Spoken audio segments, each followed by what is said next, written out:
आपण आज अनौपचारिक पत्र जे आहे अनौपचारिक पत्राचं रिव्हिजन करणार आहोत आज. तर त्यासाठी सुरुवातीला जरा त्याचं प्रारूप जे आहे स्वरूप जे आहे ते समजून घेऊया की कशा प्रकारे अनौपचारिक पत्र लिहिताना कोणकोणत्या गोष्टींची कोणकोणत्या गोष्टींची आपण काळजी घ्यायची असते अथवा किस प्रकार से उसे लिखना चाहिए. ये हम अनौपचारिक पत्र का इन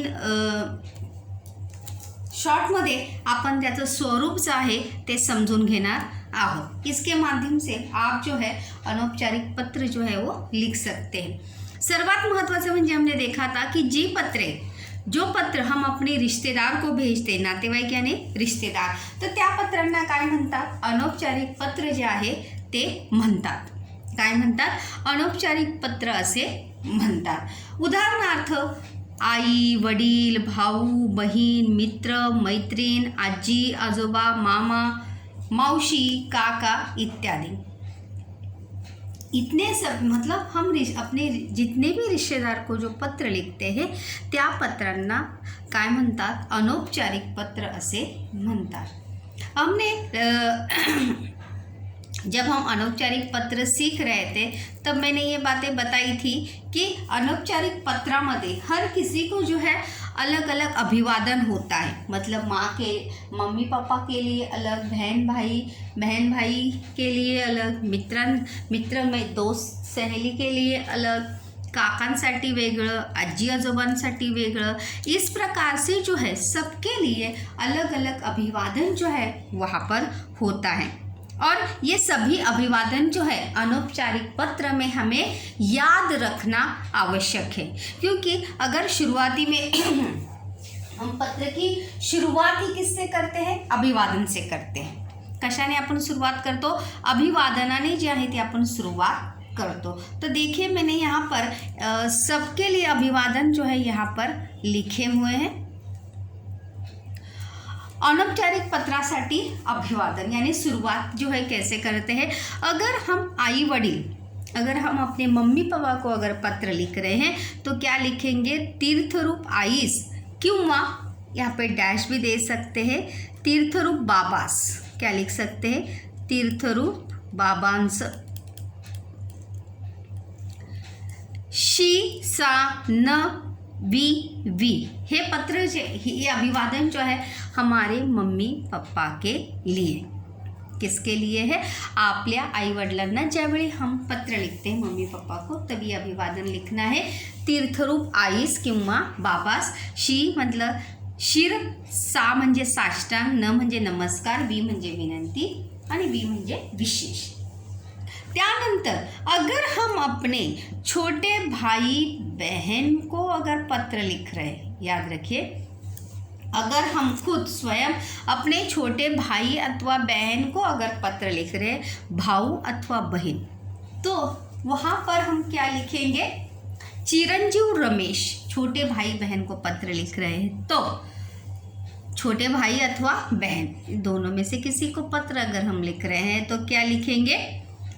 अनेक चिरंजीव रमेश, चिरंजीव शारदा, चिरंजीव संजना, और अनेक कॉमा देकर क्या लिखना है? अनेक आशीर्वाद. अगर हम छोटे भाई बहन को अगर पत्र लिख रहे हैं तो ये सब स्पष्टीकरण उसमें लिखना है. त्यानंतर अगर हम अपने सहेली को पत्र लिख रहे हैं, मित्र अथवा मैत्रिणीला जर आपण पत्र लिखत असाल तर काय लिहिणार आहोत? प्रिय राधा या प्रिय रमेश. प्रिय राधा या प्रिय रमेश सप्रेम नमस्कार. क्या लिखेंगे? प्रिय राधा या प्रिय रमेश सप्रेम नमस्कार. अगर हम अपनी सहेली को पत्र लिख रहे हैं तो. और दूसरी बात, घरातील इतर कोणतीही मोठी व्यक्ति अगर घर में हम किसी भी बड़े व्यक्ति को पत्र लिख रहे, फिर चाहे वो अंकल हो, आंटी मतलब चाचा चाची, मौसा मौसी, आजी आजोबा, मामा मामी, इसमें से किसी को भी अगर हम पत्र लिख रहे हैं तो उसकी शुरुआत किससे करेंगे? तीर्थ व स्वरूप देखो मम्मी पापा को लिखते समय तीर्थ रूप लिखेंगे, और अगर हम अंकल आंटी को पत्र लिख रहे हैं, मामा को पत्र लिख रहे हैं, तो क्या लिखेंगे? तीर्थ स्वरूप काकास साष्टांग नमस्कार। इस प्रकार से उसका अभिवादन जो है वो वहाँ पर लिखना है। अगर हम अपने बड़े भाई को पत्र लिख रहे हैं, छोटा भाई बड़े भाई को पत्र लिख रहा है, तो प्रिय दादास या प्रिय ताईस क्या लिखेंगे? प्रिय ताईस किंवा प्रिय दादास सप्रेम नमस्कार। क्या लिखेंगे? सप्रेम नमस्कार। अगर हम अगर बड़े भाई को या बड़ी बहन को पत्र लिख रहे हैं तो इस प्रकार से जो है उसको लिखना है। इसके बाद हम जो है यहाँ पर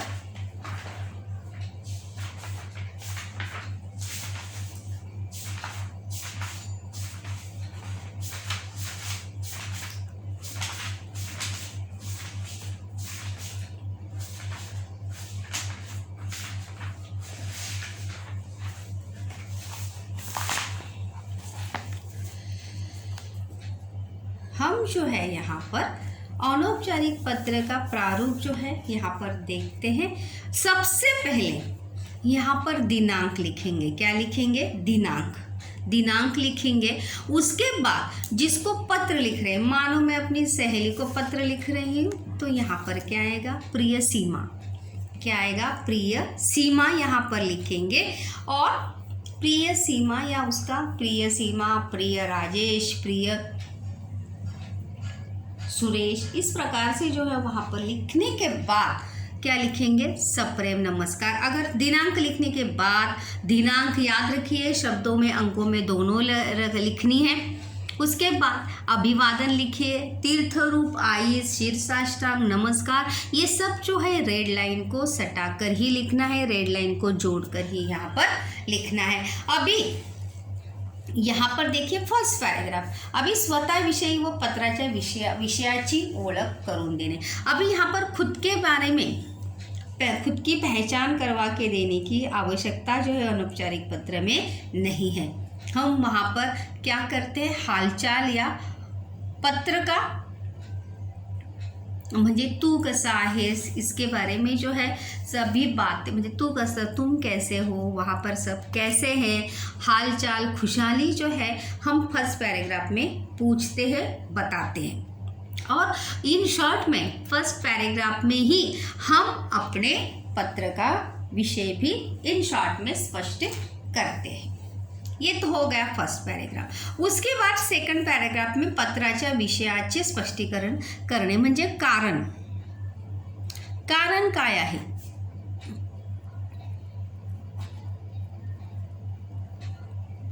म्हणजे पत्र लिहिण्याचं कारण काय आहे, त्या पत्र लिहिण्याच्या कारणाचं सुद्धा स्पष्टीकरण जे आहे ते आपल्याला सेकंड पॅरेग्राफमध्ये करायचं आहे।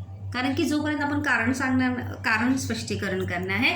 उसके बाद थर्ड पैराग्राफ में पत्राचा विषय जैसा असेल, जैसा पत्र का विषय होगा वैसे उसका स्पष्टीकरण व पत्राचा समारोप करना है। म्हणजे तुझे पुन्हा एकदा कौतुक, तुझे पुन्हा एकदा अभिनंदन, तू अशीच प्रगती करत जा, मला तुम्ही जाण्याची परवानगी द्यावी, अगर परवानगी मांग रहे हैं कहीं जाने के लिए।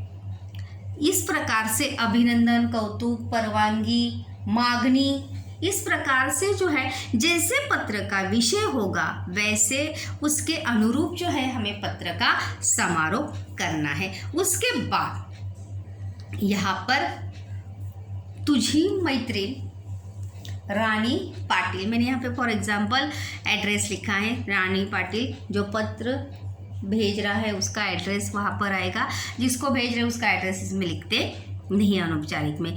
तुझी मैत्रीण रानी पाटिल, रानडे रोड, दादर, मुंबई ABC, इनमें ID जो है वहाँ पर काल्पनिक रूप से वहाँ पर आप जो है वो बना सकते हैं। इस प्रकार से जो है आप अपने हिसाब से वहाँ पर पत्र जो है वो आपको लिखना है। ये बात याद रखिए। अनौपचारिक पत्र लिखते समय हम ये सभी बातें जो है हमें याद रखनी आवश्यक है की आपण कशा प्रकारे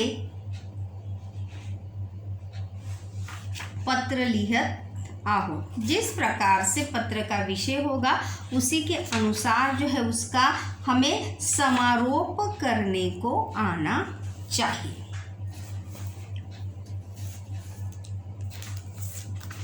पत्र जे अगर अभिनंदन है तो वहाँ पे अभिनंदन लिखकर उसका स्पष्टीकरण ज़रूर आपको अवश्य उसका अभिनंदन जो है वो करना चाहिए। उसके बाद जो है हम यहाँ पर अपना उस दिन का अनौपचारिक का क्वेश्चन जो है यहाँ पर एक्सप्लेन करती हूँ मैं फिर से। क्या हम लिख सकते हैं यहाँ पर हमने उस दिन औपचारिक देखा था कि विद्यार्थी प्रतिनिधि के तौर पे आप ताडोबा अभयारण्य देखने के लिए जाने के लिए क्या मांग रहे हैं? अनुमति मांग रहे। क्या मांग रहे हैं? अनुमति मांग रहे हैं और इसलिए विनती करने वाला पत्र उनको लिख रहे थे। अभी यहाँ पे अनौपचारिक पत्र में जो है क्या है, ताडोबा अभयारण्यात पाहिलेले प्राणी झाडे यांच्याविषयी माहिती देणारे पत्र तुमच्या मित्र मैत्रिणीला लिहा। अभी मतलब ताडोबा अभयारण्य में जाकर आने के बाद जो है वहाँ आपने क्या देखा, क्या महसूस किया, इसके बारे में जो है आपका अनुभव जो है वहाँ पर आपके दोस्त को या सहेली को आपको पत्र के माध्यम से बताना है। तर मी बघा सांगते, सर्वात आधी आपण काय लिहिणार आहोत त्याच्यामध्ये दिनांक, डेट लिखेंगे। उसके बाद अभी यहाँ पर नाम तो यहाँ पर दिया नहीं है तो आपण नाम आपल्या मनाने तिथे लिहू शकतो। काय नाव लिहिणार आहोत आपण? म्हणजे प्रिय राधा सप्रेम नमस्कार या प्रिय संजय सप्रेम नमस्कार। दिनांक के बाद उसके बाद हम यहाँ पर मानो आपका दोस्त जो है, मानो आप चंद्रपुर में रहते हो या मुंबई में रहते हो, जैसा आपने औपचारिक पत्र में लिखा था उसके अनुसार आपका प्लेस डिसाइड करिए कि आपने कहाँ प्लेस लिखा था। अगर आप मुंबई में हैं और आपका दोस्त मानो पूना में है या कहीं मुंबई में ही कहीं दूसरी और जगह रहता है तो उसको पत्र के माध्यम से आपके पिकनिक का अनुभव, सहल का अनुभव जो है आप बता रहे। तो फर्स्ट पैराग्राफ में क्या लिखेंगे कि राधा तुला माहिती आहे का, आम्ही या महीन्यात जो आपने डेट लिखी थी जाने की या कब, मतलब अब दिसंबर में मानो अपन 26 डिसेंबरला राधा तुला पहले पैराग्राफ में आप उसका हालचाल पूछेंगे, राधा तू कशी आहेस, तुझा ऑनलाइन अभ्यास कसा चालू आहे, ये सब जो है फर्स्ट पैराग्राफ में आप पूछ सकते हैं। या ऑनलाइन भी नहीं पूछेंगे तो लिखिए तुझा अभ्यास कसा चालू आहे, ये सब उसको पूछिए। घरातील सर्व तुम्हारी अभ्यास कसा चालू आहे 10वीचा, मानो वो भी आपकी दोस्त या सहेली 10वीं में, तुम्हारी 10वीं की पढ़ाई कैसे चालू है। उसके बाद उसके बाद पहले में ही आप लिख दीजिए कि तुला माहिती आहे का, आम्ही 26 तारखेला किंवा 26 डिसेंबरला आम्ही ताडोबा अभयारण्य पाहण्यासाठी गेलो होतो। त्यातील अनुभव सांगण्यासाठीच हे पत्र मी तुला लिहित आहे। उसके बाद सेकंड पैराग्राफ में जो है उसको थोड़ा सा एक्सप्लेन करिए कि सेकंड पैराग्राफ में आप लिखिए कि आपने उस ताडोबा अभयारण्यामध्ये काय देखा, किती झाडी आहे, खूप विविध प्रकारची झाडं आहेत, विविध प्रकारचे प्राणी आहेत, ते पाहताना विविध झाडांची माहिती झाली, विविध झाडांची नावे माहिती झाली। ये सेकंड पैराग्राफ में एक्सप्लेन करिए। त्यानंतर एक म्हणजे निसर्गाचा आनंद घेण्याची संधी मिळाली किंवा जैसे हम कहते हैं ना प्रकृति का आनंद लेने का अवसर मिला, ये उसको मैं सेकंड पैराग्राफ में लिखिए। उसके बाद खूप छान अनुभव होता आमच्या माझ्या शाळेतील मित्रांबरोबर, मैत्रिणींबरोबर आम्ही खूप मजा केली, धमाल केली। इसके बाद थर्ड पैराग्राफ में फिर से एक बार लिखिए कि पण तिथे गेल्यानंतर मला तुझीसुद्धा खूप आठवण आली. जर तू माझ्याबरोबर असता किंवा तू माझ्याबरोबर असतीस तर सहलीला अजून आनंद आला असता, आपण अजून मजा केली असती. जर भविष्यात अगर इन फ्यूचर अगर हमें जाने का मौका मिला ताडोबा अभयारण्य देखने के लिए तो हम ज़रूर जाएंगे किंवा आपण ज़रूर जाऊया. फिर उसमें लिखिए पुन्हा एकदा तुझ्या घरच्यांना माझा साष्टांग नमस्कार. उसके बाद कळावे नहीं लिखेंगे तो भी चलेगा, कळावे लिखेंगे तो भी कळावे तुझी मैत्रीण. अभ्यास करत जा. ये थर्ड पैराग्राफ में आप अभी इसके हिसाब से लिख सकते तुझे मैत्रीण राधा या जो भी आपने नाम लिखा था. फिर अपना एड्रेस जो है वहाँ पर लिख के लेटर जो है वहाँ पर क्लोज आपको करना है. तो अशा प्रकारे फर्स्ट सेकंड थर्ड पैराग्राफ जो है आपको पत्र के विषय के अनुसार वहाँ पे एक्सप्लेन करने को आना चाहिए. कारण की जसा अनौपचारिक पत्राचा विषय असेल उसके अनुसार सेकंड और थर्ड पैराग्राफ और फर्स्ट पैराग्राफ भी हमें बदली करने को यानी चेंज करने को आना चाहिए.